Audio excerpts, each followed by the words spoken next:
A ver, la historia de hoy, a primera vista, parece de lo más normal. Una empresa financiera reclama una deuda, presenta una demanda y espera cobrar. Simple, ¿no? Pero, ¿qué pasa si os digo que el caso llega a juicio y de repente se desmorona por completo? Hoy vamos a desgranar cómo una reclamación de casi 1.500 euros, que parecía pan comido, se esfumó en los tribunales por una razón, bueno, sorprendentemente básica. Y empezamos fuerte por el final, con la frase que lo sentencia todo. Desestimo la demanda, así, en mayúsculas. Son las palabras de la jueza Vicenta Zaragoza Teuler. Una conclusión rotunda. Pero claro, la pregunta del millón es, ¿cómo se llega hasta aquí? Para entenderlo hay que rebobinar y ver dónde empezó todo este lío. Y esa es la gran pregunta. ¿Cómo es posible que una reclamación de deuda, algo que parece tan directo, se caiga de esta manera? Algo falló y no fue un detalle menor. Faltaba la pieza clave del puzzle, la más importante de todas, y ahora vamos a descubrir cuál era. Visto desde fuera, el caso que presentó la empresa demandante parecía sólido como una roca. Reclamaban una cantidad concreta, basándose en lo que ellos decían que era un contrato de préstamo que no se había cumplido. Vamos, lo que parecía un procedimiento rutinario, un caso más de impago. La cifra exacta, el meollo de todo este asunto, era de 1.439 euros con 41 céntimos. Ojo, con decimales y todo. Según la demanda, esto se dividía en unos 1.380 euros del préstamo principal, más sus intereses. Y a eso había que sumarle otros 58 euros por intereses de mora. Cifras muy precisas, una reclamación que parecía muy bien definida. Y la cronología que presentaron pues también parecía tener todo el sentido del mundo. A ver, fijémonos. El 27 de octubre de 2014, el demandado firma un papel. Una semana después, la empresa dice préstamo aprobado. Pasan los años y de repente en 2021 aparece un saldo deudor. Eso les lleva a poner la demanda en julio de 2022. La secuencia parece lógica, pero solo lo parece. Pero aquí es donde la historia da un giro de guión, porque la defensa se dio cuenta de algo, detectó un fallo garrafal en todo el argumento de la empresa. La clave no era si se debía dinero o no, no. La clave era la verdadera naturaleza de ese primer papel que se firmó. Y esa pequeña diferencia lo cambió absolutamente todo. Y aquí lo tenemos, el corazón del conflicto. Por un lado, la financiera afirmando, oiga, que aquí hay un contrato de préstamo firmado. Por el otro, la defensa respondiendo, perdón, pero no, lo que hay es una solicitud, y una solicitud y un contrato no son lo mismo. Y es que es de cajón, una solicitud es pedir algo, es el paso previo, no obliga a nada hasta que se aprueba y se formaliza en un contrato con todas sus cláusulas. Sin ese contrato no hay obligación legal que valga. Claro, con dos versiones tan opuestas, al final la pelota estaba en el tejado de la jueza. Su trabajo era coger los papeles, mirar las pruebas que se habían presentado y decidir quién tenía razón. Aquí ya no valen las opiniones, solo los hechos probados.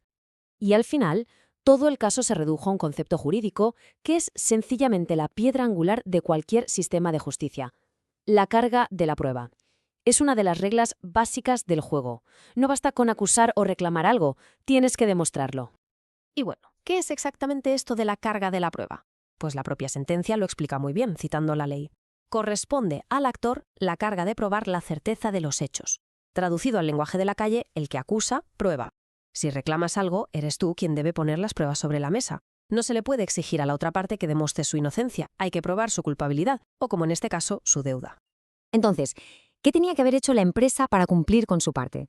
Pues no era tan complicado. Tenía que presentar el contrato de préstamo firmado por ambas partes. Tenía que demostrar que el dinero se había transferido de verdad a la cuenta del demandado. Y por último, probar con documentos objetivos que esa deuda era real y estaba bien calculada. Y es justo aquí donde todo el castillo de naipes de la demandante se vino abajo. Al examinar las pruebas, la jueza empezó a darse cuenta de que no es que faltara una pieza, no, es que faltaba prácticamente toda la estructura que debía sostener la reclamación. Y lo que la jueza encontró, o mejor dicho, lo que no encontró, fue tremendo. El contrato de préstamo, el de verdad, no estaba, solo la solicitud. La prueba de que ese préstamo se había aprobado, tampoco. ¿Algún justificante de que el dinero había llegado al bolsillo del demandado? Ni rastro. ¿Extractos mensuales? Cero. Lo único que había era un certificado de deuda creado por la propia empresa, un papel que, claro, no tiene ninguna validez imparcial. Y atención a este detalle, que es casi de comedia. La propia empresa demandante, en un escrito posterior, admite que no tiene el contrato íntegro y en lugar de buscarlo, le pide a la jueza que lo solicite por ella. Vamos, que le dice al juzgado, oiga, que no tengo la prueba principal, ¿la puede conseguir usted por mí? La jueza, lógicamente, le dijo que ni hablar, recordándole que aportar las pruebas era su responsabilidad, no la del juzgado. Faltaría más. Así que el punto crucial es este, y la jueza lo deja meridianamente claro en su sentencia.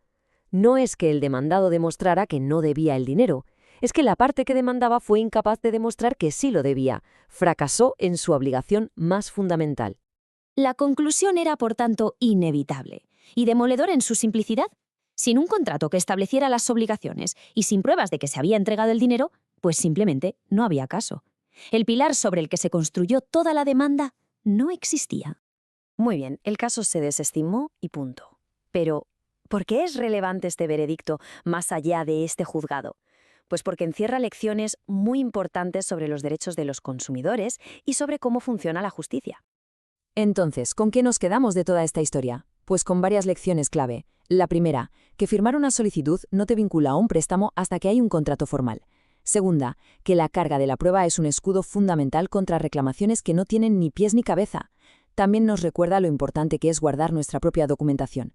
Y lo más importante de todo, una empresa no puede llegar a un juicio y esperar ganar solo con su palabra. La base de la justicia son las pruebas. Y terminamos con esta reflexión. Este caso lo ha dejado claro desde el punto de vista legal, pero nos invita a pensar en un principio de justicia más amplio. En cualquier disputa, ¿dónde debería recaer el peso de la demostración? La respuesta de este caso es contundente. La responsabilidad es de quien reclama, y sin pruebas, como hemos visto, las palabras simplemente se las lleva el viento.